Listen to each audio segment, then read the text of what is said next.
Hey, good morning to those of you on the West Coast and out in the Pacific, Guam, Northern Mariana Islands, and America Samoa. Good afternoon to those of you on the East Coast out here where I'm at um, and dealing with 90 or 100-degree weather. It's a fun day. I wanted to give you a quick tip for those of you who are here a little bit earlier, right on time, about a post I put out today. And this goes into a broader tip. Is I put a post out on LinkedIn this morning that was a summary of the Department of Defense's fiscal year 2023 budget. It's an awesome document to get you started. Keep in mind, right? A document like this is for business development. It's looking out 1 to 4 years and what are we planning, things like that. And it's not for like, hey, we need revenue in the next 3 months or something. But when you go into this document, it really begins to expand the budget, where they're spending money, gives you an understanding of how big the organization is. And I put out DODs. It's great if you're in the defense sector.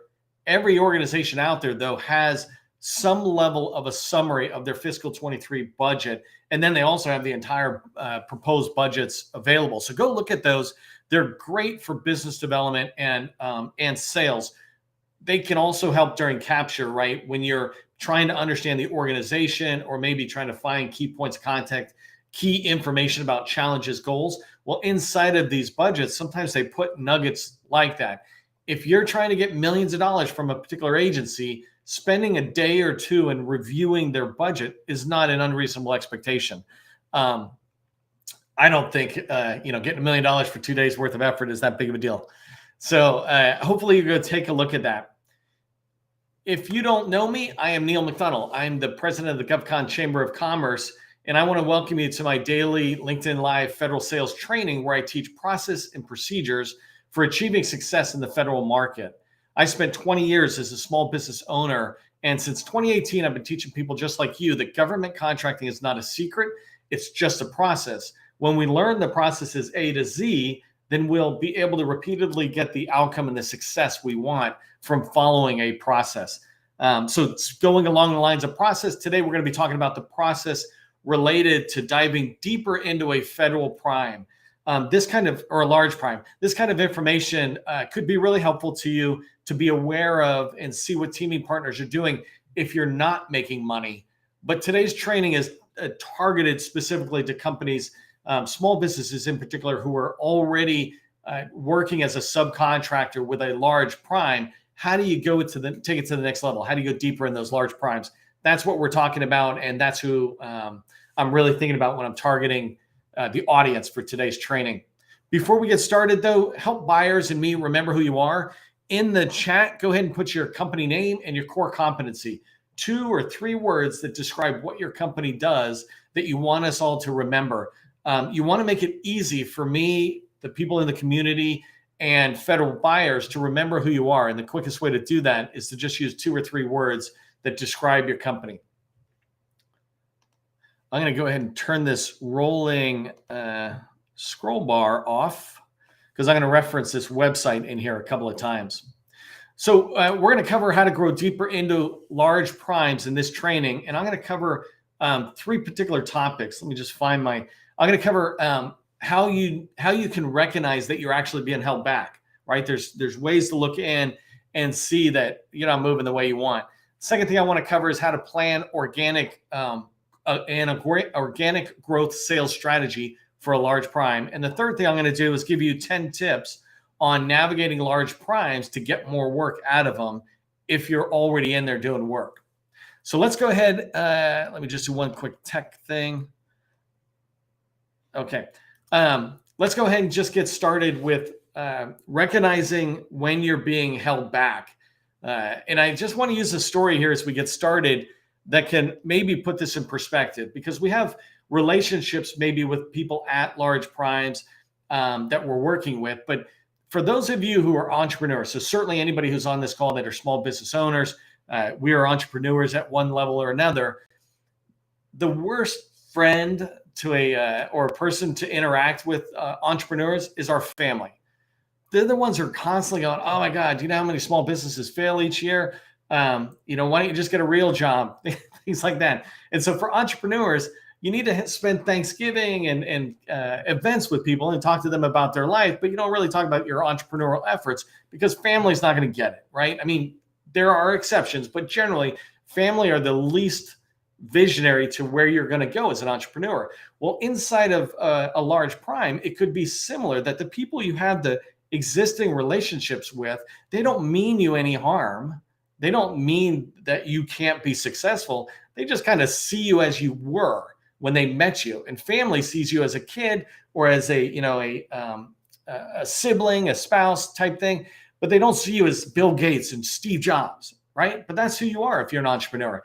And in a large prime, they kind of see you sometimes as just that small person. I remember when it was just you and then you and a couple of people. Well, don't remember that. Why don't you remember me as a billion-dollar company, revenues not yet recognized, right? Think of me like a billion-dollar company, revenues not yet recognized. And that means I'm going to be Booz Allen and Northrop Grumman, not Neil, the one-person company. And so, the reason I'm sharing this is because sometimes the people closest to you, they don't mean anything. They mean well, but they actually sometimes are holding us back. And so we need to know when we're being held back in the large prime world. And one example, I'm going to give you 6, 7 examples. One example is that they're not passing you any names, right? If you're working with somebody at Booz Allen, Northrop Grumman, or whoever, and they're not giving you new names into the departments that you want to get into further within a organization, then that's a sign you're being held back. Another sign is that you're not getting warm intros. Maybe they're giving you a name, but they're not actually making an intro. I mean, how hard is it for me at Booz Allen to email somebody else at Booz Allen, even if I don't know them, and say, hey, I work with Jane here, and she is awesome. Her business is awesome. We've been doing a lot of work with her, her company and us at Booz Allen. I just want you to have an intro call and let Jane and you get introduced. If they're not giving you a warm intro, that's a sign you're being held back by the people you have a relationship with. It doesn't mean you don't keep having that relationship with them. It just means they're holding you back from more of where you want to go. Another example is maybe you're in the commercial space supporting somebody and we've got a customer who is solid in a large prime in the commercial side, but they're not really getting a ton of intros into the defense side or the government side, the public side of that large prime. And so that's a sign that even though the relationship is very strong and they've got a lot of good business, a couple $1 million, let's say, in business on the commercial side, well, if they're not introducing me over to the public side, which is where I want to go, then they're holding us back, right? And again, they don't mean to hold us back. They just kind of are. Other ways you can see that you're being held back is if you're getting excuses or hesitation. So excuses are all the reasons I might not be able to make an introduction. Well, one of my favorites is I don't know anybody. Well, okay, I can teach you how to know people. The other is hesitation. I don't know that person and I don't think they're going to listen to me. They're thinking of all the reasons it won't work. And when they're doing that, making excuses and hesitating, it tells you 2 things. One is you're being held back from going farther, but more importantly, it tells you that you've got to take responsibility so that you have control of growing that relationship. These people are still great, but you need to move on. Another one, I just did a training on Monday and it's episode 97. By the way, tomorrow we're celebrating our 100th episode. So I'm pretty excited about that. We'll talk about that. But on Monday, I talked about gatekeepers and how do you get past gatekeepers, et cetera. But if you see gatekeeper-like behavior from relationships that you have, right? You might work with them really well over here, but if you try to go that way, all of a sudden they turn into a gate. They have this gatekeeper type behavior. That's a sign you're being held back. And the last one, the most obvious sign that you're being held back is that you are not moving forward. I was talking with somebody this morning and she said she has been trying for a while to move forward into different directions. Well, if you're not moving forward, then it's a sign that you're being held back. And we've got to find out, why are we being held back? And with large primes, the reason we might be held back is for those reasons I just said above. They just don't feel comfortable helping you. And that's okay, because I'm going to teach you how to get past that. If this is making sense, if you understand the idea that by taking responsibility for your own success, right? If you take responsibility for the fact that that large prime relationship that you currently have is not introducing you to somebody else, if you take responsibility, you get control. If you do not take responsibility for this growth of the relationship within this large prime, then somebody else has control. And that's fine. But what it means is that your success is dependent on when they take responsibility and do something. But if you take responsibility, now you have control to do what I'm going to suggest a little later in today's training of the 10 tips on how you can move forward. And so if that makes sense, taking responsibility gives you control, then type the word responsibility into the chat. Let me know that you're willing to take responsibility. If you take responsibility, I will tell you how to take control by giving you 10 steps that can move forward. That's what my training is all about, is giving you that control. So while you're doing that, I want to go into how to plan an organic growth sales strategy. Organic growth just means it's not new. So there's new sales and organic. Organic means you're growing within existing customers, whether it's a federal agency or a large prime. In this case, we're talking about a large prime, and let's use GDIT today as an example for this part of the training. When you're creating a organic growth strategy, I want you to think about a couple of basic things. I'm not looking to create a 50-page strategy or even a 5-page strategy. I just want to create a strategy that gives me focus and an understanding of what I want. So the first thing I would recommend you do is think about how much money do you want, right? If you're in GDIT and you want to grow within GDIT, what is that number that you want for over the next 12 months? Over the next 12 months, we want to grow by this much money. So if you're a $5 million firm, 20% growth rate every year is a good growth rate, right? You could always want more, but 20% is a good growth rate. Well, that's $1 million. And that's why I use those two numbers, because it's easy for me. But so how much money do you want? You want $1 million, because I want a 20% growth over my 5 million. And I want you to kind of think of this yourself right now. How much money are you making holistically? How much are you making with this large prime you might be trying to target? And then how much are you looking to get over this next 12, 18-month period? So for me, how much money do I want? $1 million. My second question in the strategy is, what does that money look like? And so for me, I'm in software development, let's say. In software development, generally, I can get a $100 an hour rate with anybody, right? Especially since I'm in the DoD space, for example, where you have clearances. So people are at that $100 or more an hour rate. And if you've never done this before, to get the annual revenue, the easiest way is to just take an hourly rate, double it, and now you've got a revenue that's coming in. So if somebody is billed out at $100 an hour, they're going to be bringing in $200,000 of revenue, right? Independent of the cost, they're just bringing in $200,000 in revenue. I'm using easy numbers because I want $1 million. What does that money look like? What does $1 million look like? It looks like 5 FTEs, 5 employees, 5 full-time equivalent employees, right? So 5 people at $200,000 revenue apiece equals $1 million. So as I'm creating my strategy going into this large prime, into GDIT, I'm looking at it going, well, I want to get 5 slots with them. I want to get 5 slots on one contract where I'm really adding solution value, or I just want to get 5 staffing positions. I'm not here to talk about that. Just the money looks like 5 FTEs. So now in my head, my goal is not $1 million. My goal is 5 positions filling in. And then the third question is, what does that work look like, right?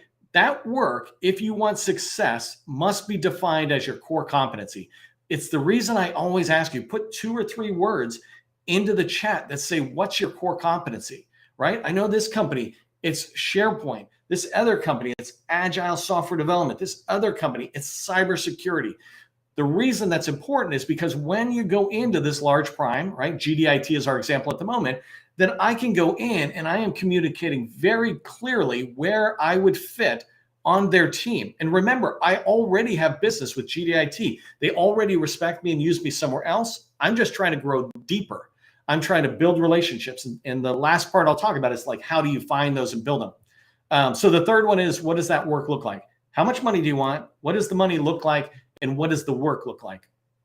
I wanted to show you this graphic really quick. Some of you have seen it already. Let me pull this and go here. This graphic, it's our 7-step process for federal revenue, right? Sometimes the process of government contracting, people just make it so complex. It doesn't have to be complex. When you become a multi-billion-dollar company, you can make it more complex. But when you're a small business under the 20, 30, $40 million range, you can have simple, straightforward process. And in here, this 7-step process, the part I want you to focus on for today's training is what we call VTO, visibility, targeting, and outreach. And so that part is really important to pay attention to because it's what I teach daily, right? It's what I help my customers in my workshop do. But when you are trying to get in and do organic growth, you want to define your core competencies. That's visibility, and you want to be able to clearly communicate it. And then you're going to be targeting those people that you want to be able to get those 5 FTEs, and then you just start knocking on doors. And so I'm going to walk you through that step in a minute. But it's important for you to remember any new type of outreach and organic growth is a new outreach. Even though you've got relationships you can build upon, it's a new outreach. And so you want to remember VTO, the visibility, targeting, outreach, because if you repeat that over and over again, it's a process that gets you in, like learning who you want to call and then getting in type thing. And so that's really important. Okay, so tell me, I said GDIT as an example, but I am very curious, which larges are you trying to go after? And so for those of you who are on the call who already are working with larges and you'd like to go deeper into that large prime, put their name into the chat so I can see it. This is important for me just to kind of see today, what are you saying? But I can also take this back to the large primes and begin to maybe bring them back in and give us more insight from their own mouth about what they're looking for. So put large primes into the chat. And I'm going to move to the last portion that I want to talk about. We're doing fine on time. How to grow deeper into a large prime, the 10 tips for navigating a large prime and to get more work. So as I go through, I'm going to go through pretty fast, 10 tips. If you'd like a handout, I'll tell you how to get the handout, but you can put in navigate large handout and I'll do that and I'll remind you. You put that in the chat. So here's 10 ways that you, in no particular order, that you can navigate large primes to get more relationships, which will lead to more revenue within that company. So first thing is teach those current contacts how to make introductions. Remember I said why you might be running into resistance, etc. Well, teach those people how they can start helping you. Sometimes they're not helping you because they just don't know. And so if you tell them, for example, why don't you just go into your GAL, the global address list for your company, and type in the word U.S. Air Force or USAF and capture and into the, the title in there, and it'll come back with all the people in your company who are responsible for that. Pick one of them, make an intro, and I'll take it from there, right? And so sometimes they don't even know that they have that information right at their hands. We're not looking for them to dump the entire address list of their company and give it to you. We're looking to help them understand, how can I find somebody in my company to introduce you to, right? They just don't know. And if you teach them, that's a great way to begin to go deeper into a large prime, by teaching people how to help you. The second one is supplier portal. Register fully in the supplier portal. And fully means every field and as much information as you can, because a supplier portal for Booz Allen, let's say, is where their internal buyers, their capture people, their business developers, that's where they go look to see if there's any hub zone firm that does cyber, for example, that they could pull onto their team. So make sure you register there. I think Gus might be dropping into the chat a link to a directory we've put together of over 100 large prime supplier portals and agencies. Many agencies have their own supplier portal registration. So it's a free ebook. Go get it, download it, and find your target large prime. Make sure you're in their portal, fully in their portal. Number 3, attend industry day events and get the attendee list. And so industry day events tend to be around big procurements. So let's say $100 million or more. When they have these events, often businesses register, we're attendees, ask them for the attendee list. It's not unusual for you to get an attendee list, the people who attended. And when you go in, you'll find it's like, Here's Tom, Dick, and Harry. They're at GDIT, Lockheed, and Booz Allen. Here's their phone number and email address. Sometimes agencies actually push that attendee list out into SAM, so you can find this information there. But most importantly, if you look at your target agency, right, you should be really targeting one agency. If you look at your target agency and you have your large prime in mind, well, then you can engage other people's help to find the industry days that these people might be attending. But that's a great way, because sometimes those lists have 100 or 200 people on it. And, Booz Allen, as an example, might have 3 or 4 people. All you need is a couple of people to be able to tell your story to, because remember, you're in that large prime already. They want to work with you. They just don't know you exist. If you're not working with them, they don't know you exist. If you're in there and you're working over in the Army and doing great work in the Army, the people in the Air Force want to know from that same company, because you're a proven entity. You have made them look good over there, not added risk, et cetera. And so they want to bring you over here. Industry days is a great way to just meet people that tell that story. That was 4. 5 is contract vehicles. You want to pursue contract vehicle personnel. So if you're not familiar with this, in a large prime in particular, they tend to designate people to manage and to run large contract vehicles. Let's say Oasis.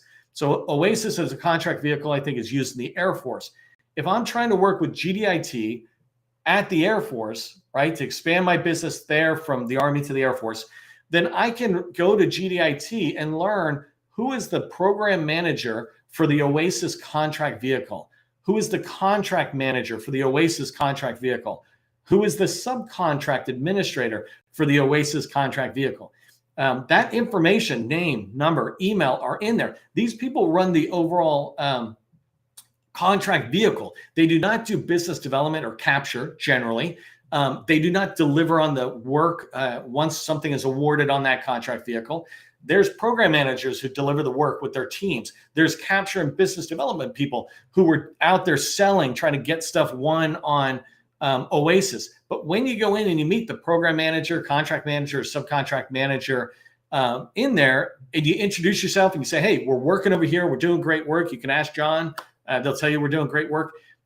They will be open to including you in the dialogue, making introductions. Hey, we want to get to Air Force. So they will make introductions. So make sure you're tracking on contract vehicle management in your large prime. So we're on the downstretch, right? Number 6 is I want you to build an org chart using LinkedIn. If I go into LinkedIn and I'm looking for GDIT as an example, or Northrop Grumman, and say Northrop Grumman, I want to go into the Navy, I can find 100 people pretty quickly, like within 30 minutes or less, 100 people who were business development and capture people supporting the Navy. Maybe a little broader to the Department of Defense. I can do that with most agencies, right? I mean, and these are the largest of the largest companies, so they have a lot of people. As you come down in size, I could still find 2 or 3 people at $100 million company. So going into LinkedIn, I want you to build an org chart where you begin to find these people and put them together, who's working for who. And you don't have to overly think this, because it'll just make sense. This person is LCMC at the Air Force. This person is the head of all Air Force development. It's like, well, you must be over this person, right? And don't try to make it fancy. Just use a whiteboard or something. You should be using LinkedIn Navigator, Sales Navigator, because it has a lot of this functionality built in there already, and it lets you build connections between the different people. Not connections, but it ties the relationships together automatically. Different story. But anyways, get into LinkedIn. Number 7, attend agency-specific conferences. So Navy Gold Coast is happening. The Air Force has a conference that's specific. One of my favorite ones is specific to the Air Force, talking to the Air Force leadership and senior management of their own organization and department. So larges go in there. Well, you can go into go into a conference for an agency environment, go into a large booth, and you'll find 10 or 20 people work in that booth from a large prime, and almost always they're in some level of business development. And when you find them, they're almost always willing to connect with you later, connect with you on LinkedIn, have a meeting, an intro, and they can begin to guide you to the right people to fit your need to go deeper into that large prime. Number 8 is look at FPDS. FPDS, you can go find where did GDIT win a contract that's similar to what we want, like a large contract, 200 million. Where did they win it in the agency that we want? And then I can look in there and find the contracting officer, because that's always in the top right of FPDS, or somebody's name's up there that I can follow that thread. And then I can follow that contracting officer and try to reach out and say, I want to reach this large prime. Can you introduce me to the core? Can you introduce me to the program manager for that large prime? Whatever it is, it's a path that you can use to try to find more people to talk to within that large prime. Number 9, we'll have to wait. Can't believe I came to a training session with an empty bottle of water. Number 9, build a relationship with agency small business professionals. And Gus will probably drop another link in. We have a small business professionals directory, over 1,000 names of small business professionals in the government, including over 100 small business liaison officers at the large prime. And so you can reach out to small business professionals and ask them for an introduction to large primes working at a location you might want to go to. An example is I had a customer who was looking to work with GDIT. I helped them go through a small business professional at a Navy installation and set up a meet or get an introduction to the large prime program manager who was working on that Navy installation on a large contract. And then my customer and that large and GDIT had the conversation. It went well.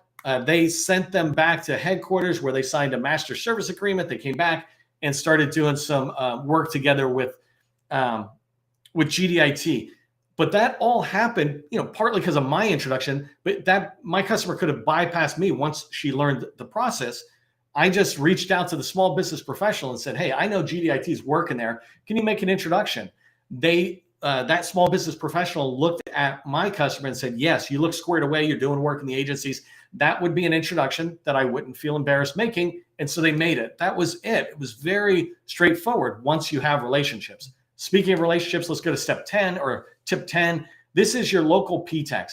Absolutely have a relationship with your local PTAC counselor. Talk to them once a month minimum. And the idea is when you have a solid relationship with them, they will want to maybe make introductions, but they get contacted all the time from large prime contractors asking, do you know any qualified small businesses? Even though you're already in GDIT or Northrop Grumman or Booz Allen, having another advocate to speak on your behalf is good. It's a way for you to grow deeper in there. So anyways, 10 tips, a lot of stuff in there. If you'd like that checklist or if you'd like a handout with those 10 lists, put navigate large handout, please, in the chat, and we'll get that to you. I'll try to get that to you today because I tend to find if I don't get it to you immediately, I get busy. So anyways, in this training, we talked about growing deeper in large prime contractors. If you want to be successful and you want to grow your relationship with your current prime, then you need to take responsibility for relationships. If you take responsibility for the growth of that large prime, I'll give you control with those 10 tips, and I guarantee you will have success. If you found the training valuable, do me a favor, please push that like button. I want to thank you for joining me. It always makes it fun when people show up, and we get a lot of people in this community. That's exciting for us. Tomorrow is our 100th training session in a row, so we're pretty excited about that. So come back for that one. It's going to be a good one. Remember, government contracting, it is not a secret. It's just a process. I'll see you in the next event.